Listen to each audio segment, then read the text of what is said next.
23 मई 2025 और 18 जून 2026 ये महज दो तारीख नहीं है, बल्कि अपराध की दो हूबहू घटनाओं को अंजाम देने वाले दिन है। पिछले साल 23 मई को मेघालय के वादियों में जो खूनी खेल इंदौर की सोनम रघुवंशी ने अपने पति राजा रघुवंशी के साथ खेला था, ठीक वैसे ही पटकथा को 2026 में पुणे की सिया गोयल ने अपने मंगेतर केतन अग्रवाल के लिए लिख डाला।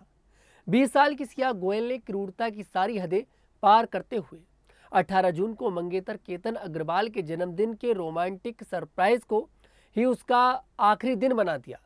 यह महज दो हत्याएं नहीं है, बल्कि दो ऐसी शातिर महिलाओं की खूनी दास्तान है जो पारिवारिक दबाव में तय हुई शादियों के बंधनों को तोड़ना चाहती थी। दोनों ही वारदातों में महिलाओं ने अपने प्रेमी की मदद ली और अपने पति और मंगेतर को मौत के घाट उतार दिया। दोनों ही केस में कई दिनों तक पुलिस को गुमराह किया गया। 22 साल की कारोबारी केतन अग्रवाल की इसी साल नवंबर में सिया गोयल से शादी होने वाली थी। परिवार ने शादी के लिए उदयपुर में महल बुक कर दिया था। दोनों परिवार शादी की तैयारी में लगे हुए थे। इसी बीच 18 जून को केतन का जन्मदिन था। केतन और सिया पुणे के फेमस लोहागढ़ किले घूमने पहुंचे। केतन जब किले पर तस्वीर खींच रहा था, तभी वह 400 फीट गहरी खाई में गिर पड़ा। सिया ने पुलिस को गुमराह करते हुए बताया कि वो अचानक खाई में गिरा। शुरुआत में यही माना गया कि तेज हवा की वजह से केतन का संतुलन बिगड़ा। सिया ने खुद पुलिस को फोन कर इसे एक दर्दनाक हादसा बताया और कई दिनों तक रोने का नाटक कर गुमराह करती रही। लेकिन पुणे पुलिस ने इस मामले में जब जांच शुरू की तो कई चौंकाने वाले खुलासे हुए। घटना के हफ्ते भर बाद पुलिस को ऐसे सबूत मिले जिससे सिया पर शक मजबूत हुआ। पुणे पुलिस के अनुसार technical details, mobile data, call record और हादसे वाली जगह मौजूद लोगों से पूछताछ के बाद तस्वीर साफ हुई। पुलिस ने बताया कि सिया ने केतन को खाई में धक्का दिया था। पुलिस ने सिया और उसके प्रेमी चेतन को हिरासत में ले लिया है। केतन अग्रवाल मर्डर केस इंदौर के राजा रघुवंशी हत्याकांड जैसा ही है। राजा रघुवंशी की हत्या 23 मई 2025 को मेघालय में उनके हनीमून के दौरान की गई थी। इस मर्डर की मास्टरमाइंड राजा की पत्नी सोनम रघुवंशी ही थी। सोनम ने अपने प्रेमी राज कुशवाहा के साथ मिलकर राजा को रास्ते से हटाने के लिए साजिश रची।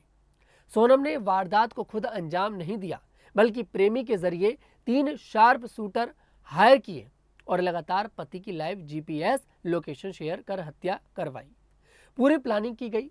आरोपियों ने राजा पर धारदार हथियार से वार किया और शव को खाई में फेंक दिया। शुरुआत में इसे लूटपाट और लापता होने का मामला दिखाने की कोशिश की गई। सोनम ने पति की हत्या के बाद खुद को अगवा होने का ड्रामा किया। पुलिस के अनुसार सोनम मेघालय से इंदौर आई और कुछ दिन एक सीक्रेट घर में रही। इसके बाद सोनम ने यूपी के एक ढाबे में पहुंचकर रोने का नाटक किया ताकि वह खुद को पीड़ित दिखा सके। मेघालय पुलिस ने इस मामले में हर एंगल से जांच की। पुलिस ने सोनम के कॉल डिटेल्स खंगाले। इसके अलावा एक लोकल गाइड ने बताया कि उसने सोनम को 3 संदिग्ध के साथ देखा था। फोन कॉल रिकॉर्ड से प्रेमी राज कुशवाहा और शूटरों से लगातार संपर्क की बात सामने आई। पुलिस ने सोनम को हिरासत में लिया। कड़ी पूछताछ के बाद पूरा मामला सामने आ गया। इन दोनों ही साजिशों का सबसे खौफनाक पहलू हत्या के बाद का ड्रामा था। सोनम रघुवंशी एक ढाबे पर मिली और खुद को पीड़ित दिखाने की कोशिश करती रही। वहीं सिया ने कहा कि उसके मंगेतर की मौत पैर फिसलने से खाई में गिरने से हुई। इन दोनों ही घटनाओं में जिसे पीड़ित समझा वही मास्टरमाइंड निकली। कई दिनों तक कानून भी गुमराह होता रहा। आपको बता दें, सिया और केतन दोनों ही काफी अच्छी फैमिली से थे। बताया जा रहा है कि दोनों की शादी का खर्चा 17 करोड़ रुपए का आ रहा था। जयपुर के अंदर जिस महल को बुक करा गया था, उस महल में मेहमानों के लिए 40 कमरे बुक करे गए थे और एक कमरे की कीमत 2 से 2.5 लाख रुपए बताई जाती है। तो आप समझ सकते हैं कि यह शादी कितनी भव्य होने वाली थी। जो मेहमान थे उनके लिए प्राइवेट जेट बुक कर दिए गए थे। कुल मिलाकर ये फैमिली बहुत अच्छी थी दोनों ही। लेकिन परिवार के दबाव में आकर शादी का क्या अंजाम होता है वो आप लोग देख लीजिए।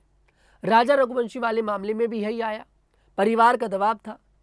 सोनम ने शादी कर ली, लेकिन बाद में हनीमून के दौरान पति को मौत के घाट उतार दिया और इस मामले में भी बिल्कुल यही हुआ है।